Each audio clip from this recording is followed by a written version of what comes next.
I was home for the holidays for a bit and didn't bring a lot of my stuff home, so I wasn't really able to make vids, but we're here today. Honestly, would have made the portfolio look a little bit better if we had done it last week, because things kind of took a dump past week or so, at least a couple of our holdings. But full transparency, we're looking at it today regardless. So, here's the portfolio. Before I get started, a typical disclaimer. I'm not a financial advisor, tax professional, legal advice. None of this is financial advice.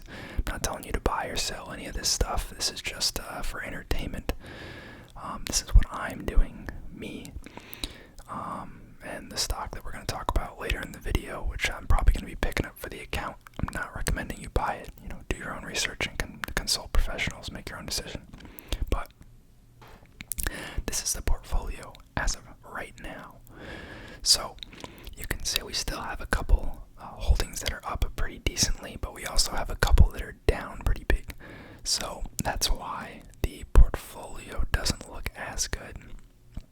So Armada Hoffler, our diversified real estate company, up 12.4%, pretty similar to what it was up last video, I believe.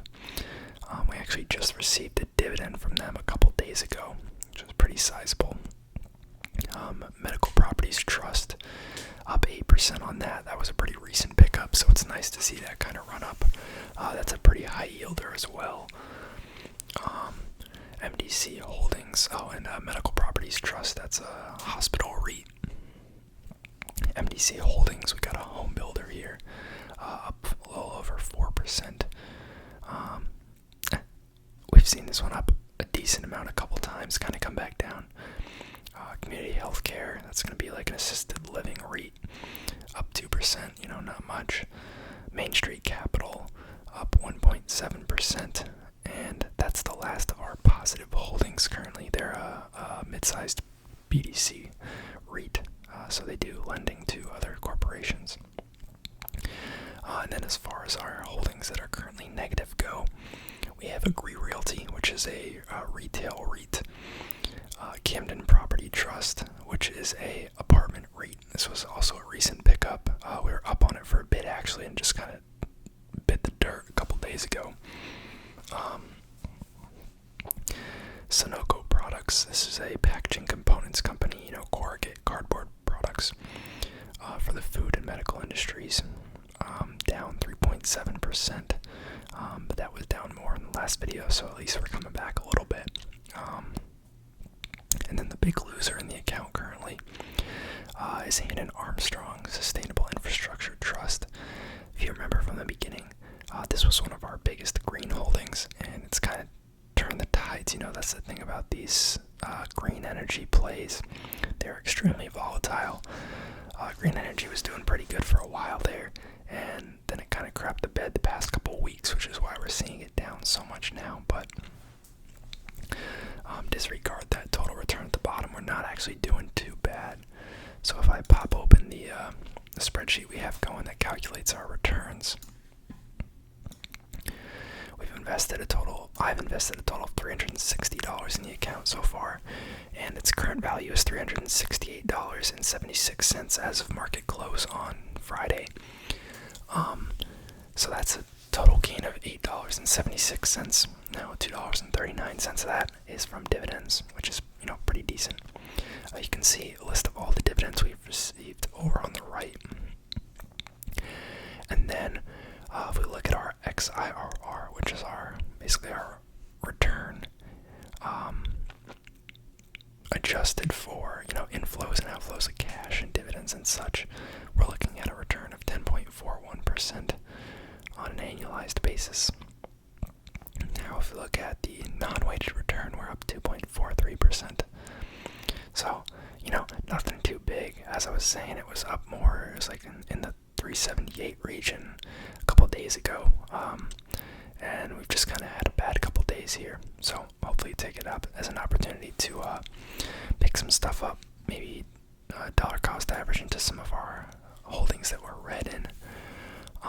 There is a new stock that I want to take a look at today. that now. So I've already kind of pulled up the pages. I've had my eye on this one for a little bit. I just haven't really done anything yet, but it's kind of taken a dip in the past couple of weeks, so probably going to pick it up for the account tomorrow. Now, this company is Toronto Realty. So this is going to be a stock very similar to the fulfillment REIT Prologis. So like e-commerce warehouses. This company's a lot smaller, only a $5.7 billion market cap. A little bit lower of a yield, but you're getting a lot of growth on the share price, so that kind of makes sense. That's okay. Price to FFO ratio is a little high, but it is a very hot sector and one that I think is relatively resilient. Given the current climate, I don't think e-commerce is in a bad spot at all, and I think there's a lot of room left for it to grow. This company in particular also only focuses on like the 6 of the major metropolitan areas in the US, areas where there's shrinking or constant supply. So there's not going to be any more fulfillment coming on the market. And for companies that want that, last mile delivery quickly, companies like Amazon who are attempting to do like one-day delivery or same-day delivery, in some urban areas, they need spaces like this, and they don't really have a lot to pick from if it's in these high-density populations. So, let's see. Founded in 2009, actually relatively new. Headquartered in Washington. So you can see they own and operate industrial real estate in 6 major coastal U.S. markets. So Los Angeles, New York, and New Jersey, San Francisco Bay Area. Obviously we have Seattle because they're headquartered in Bellevue, Washington, and then Miami and Washington, D.C. All relatively safe bets in terms of real estate, in my opinion. California is booming, obviously. Even though there has been like an exodus of people out of there, I think they're not doing bad in any means. New York, New Jersey is just always going to be a hub because of New York City. Seattle, they have Amazon headquarters there. Microsoft has a huge presence there. Real estate market has been pretty hot there as well, so I don't think they're in any tough water. Obviously, Florida is doing really nicely. I haven't heard too much about Washington, D.C., but, seems like a relatively safe bet. So, they operate 219 buildings, totaling 13.1 million square feet, and these numbers could be a little outdated. I don't know how often Seeking Alpha, I don't know how often they repoll this, so I don't know if this is the most current statement from the company or if they've made a more recent one since. 13.1 million square feet. So let's hop over. Their website is actually kind of trash, not gonna lie. Looks pretty boring. We can see some recent news here, though. This is what I was talking about. I don't think there's some recent acquisitions. These were actually all in the past two to 4 weeks. About some new properties that they acquired. One in the Florida region, so down near Miami, and then 2 in Washington, near Seattle. Redmond is very close to Washington. I imagine Woodinville is as well. These must have been pretty big properties because that's $74 million purchase and $34 million purchase. Wow. Website's kind of trash, but I pulled a presentation that we'll look at in a sec. Just want to look at some of the financials. So as you guys know, I don't get fancy with it. I try to pick kind of like sectors and types of companies that I think will do well. And then within those industries, I pick companies that seem like they're run well. They provide, consistent results, and just let the companies do the rest. Aside from the basic metrics, I don't spend too much time looking at the down and dirty. Because I think if you pick the sector right and the company is just financially healthy, that when the sector takes off or continues to grow, all the companies in the boat are gonna rise up as the tide rides. So that's why I just like to take a look at the highlights, make sure that the thesis behind the investment is more sound. That's more important to me. But here we're looking at the revenue chart. You can see very, very consistent growth. One of the things, they are trading at a higher PE, but one of the reasons that I don't see that as big of an issue is because it is a smaller company. As it sits now, it's a little over $5 billion market cap, which obviously is a lot of money, but compared to something like Prologis, which is like 20-25 times the size of that, it's not unreasonable. And so they're able to achieve these very high growth rates. You can see the most recent quarter there. Year-over-year growth was 22%, which is very nice. You don't typically see double-digit growth that high in a larger company, so that's why you come to companies like this. EPS isn't going to really matter because is it a REIT? I can't remember if it's a REIT or not. Let's take a Google real quick.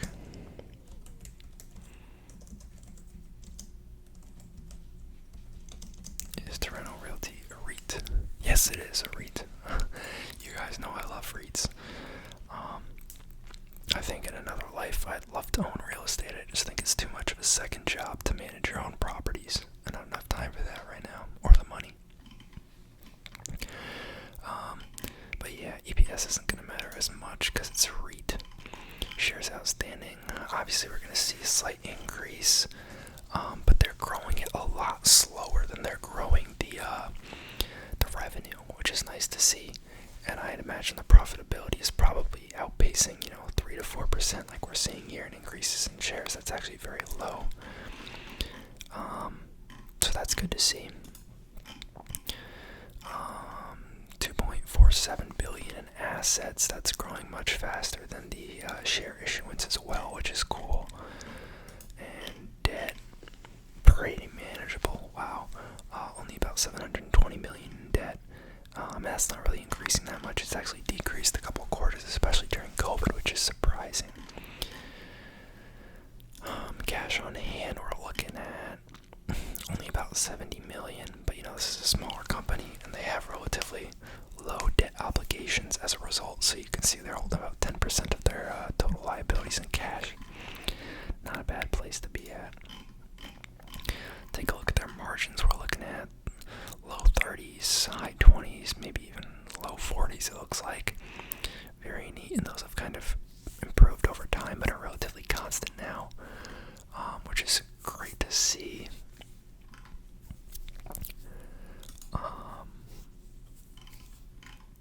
Yeah, PE and that stuff isn't going to matter as much to us because it's a REIT. So let me pop open the investor presentation and we'll take a look at that. As you can see, there's a lot of things to like here, in my opinion. It's a little on the pricier side, but if they can grow into that valuation, basically just maintain what they've been doing, I think it'll develop really nicely. So we already touched on the 6 key markets. So over 80% of their space is warehouse and distribution. I guess they have a little bit of their space leased out to light industrial and R&D companies. I guess this could be like pharmaceutical retrofits. I don't know what else, like what other types of R&D they'd be doing. That's less than 5% of their portfolio. Transshipment, I just think that means not quite at the distribution level, but intermediate. And then improved land is properties that they're developing them on.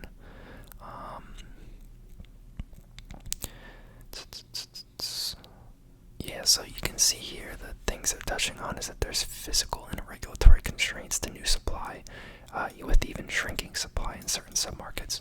So, there's not going to be more warehouses popping up right outside New York City because there's just no land. All the land that's there is either owned by companies using it for other purposes, or it's developed or being developed or turning into residential. There's not a ton of retail or industrial real estate being created close to these city hubs. You can see FFO per share here.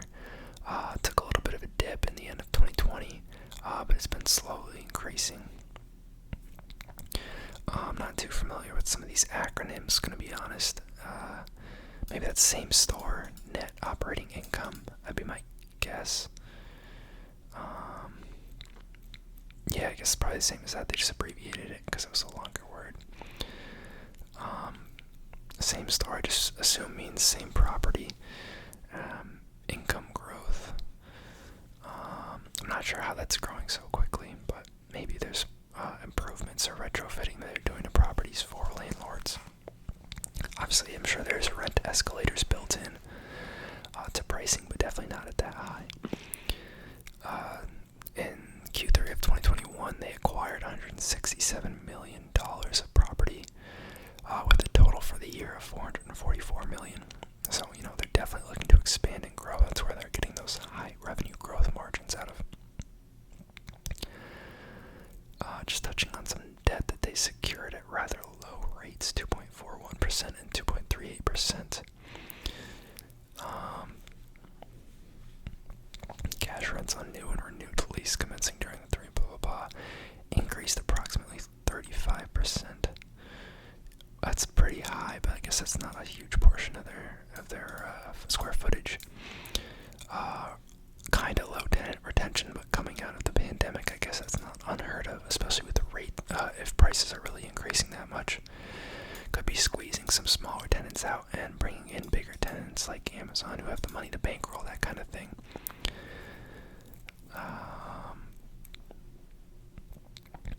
98% lease rate, which is continually up from both previous year and previous quarter.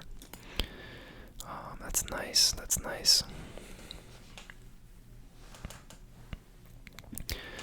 You can see that New York and New Jersey is the biggest portion of their portfolio, but it's not crazy out of balance. Miami and DC are the smaller. Seattle and San Francisco, Los Angeles, all relatively similar. Looks like they're up to 14.1 million square feet now.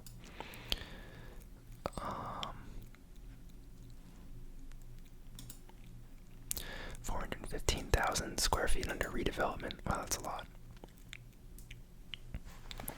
So almost a third of their portfolio is in shrinking supply markets. A little over half the portfolio is in no net new supply submarkets. So that's like 86% of the portfolio. That seems like it really couldn't get any better for them, which is really neat to see. They're highlighting South San Francisco here. They're showing all these properties that were industrial properties that got demolished. Only a couple were approved for redevelopment, and then we have some Toronto Realty properties in here, kind of spread out. Sounds like that's zoning limits in combination with, offices, manufacturing, residential buildings being put in place. Toronto portfolio located within highest density population areas as compared to other industrial REITs. So this is kind of neat. So they're saying like their properties are even more concentrated in cities than any other REIT in the space.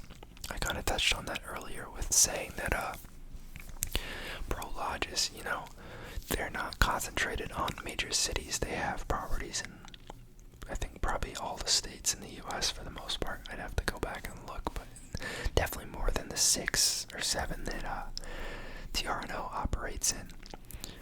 So that's really neat to see. Could be a pro, could be a con, but I think it's probably going to be a positive.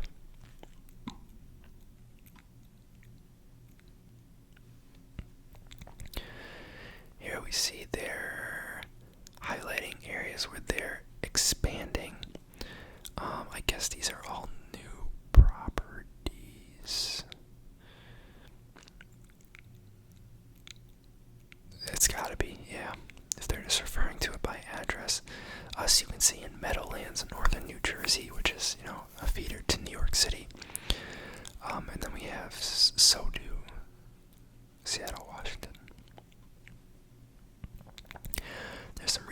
positions here. One pretty big property in Woodinville, Washington, near Seattle. Cap rate of a little over 3%. 84,000 square feet. Right near an interstate intersection. Bought it for about a little under 24 million. Then we have another one here. 31,000 square feet, a lot smaller, but more parking, it looks like. And yet this one goes for much more. That's in Elizabeth, New Jersey. So near New York City. Then we have one in San Jose, California. Looks like vacant land. There's no actual building on that. But that went for as much as the Washington one, which is nuts. But so they're estimating they'll be able to get a cap rate of about 5.2% once that is up and running.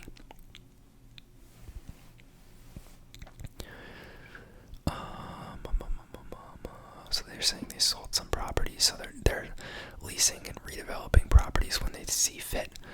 But they're also okay to let go of properties that they don't think are in a good spot, or maybe that they think they could take that capital and better invest it elsewhere rather than leaving it tied up, which is pretty interesting. 6% cap rate on this property in Bellevue, Washington.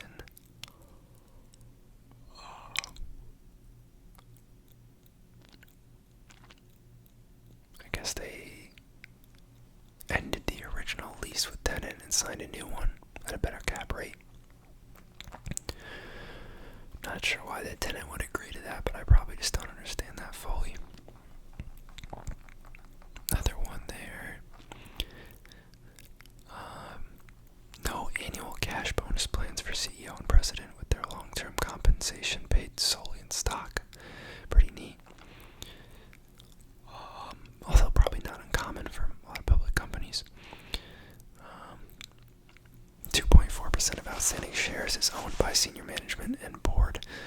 That's actually pretty neat. But then again, it is a smaller company, so that's not unreasonable in terms of like achievability.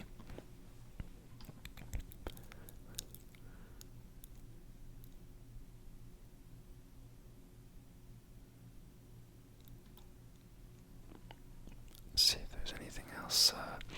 12.4% compound average growth rate on the dividend since 2011, and the return of the stock has returned 14.6% since 2010 IPO. So, a lot to like here in my opinion. My mind's kind of already made up.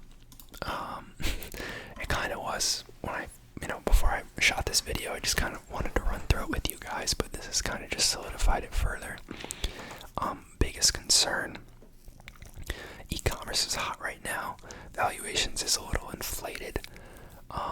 If the real estate market has a hiccup, we could potentially see issues, but a lot of these are longer term corporate leases, so hopefully that wouldn't be too big of an effect. Potentially down the road, once they get big enough, they could maybe run into issues with supply to continue expanding in these key areas. But then, there's so much opportunity in the U.S. in new areas. Maybe they open up a seventh urban hotspot or something, like Arizona or North Carolina or something. Just some thoughts, but overall, I like it. Probably going to pick it up for the portfolio tomorrow.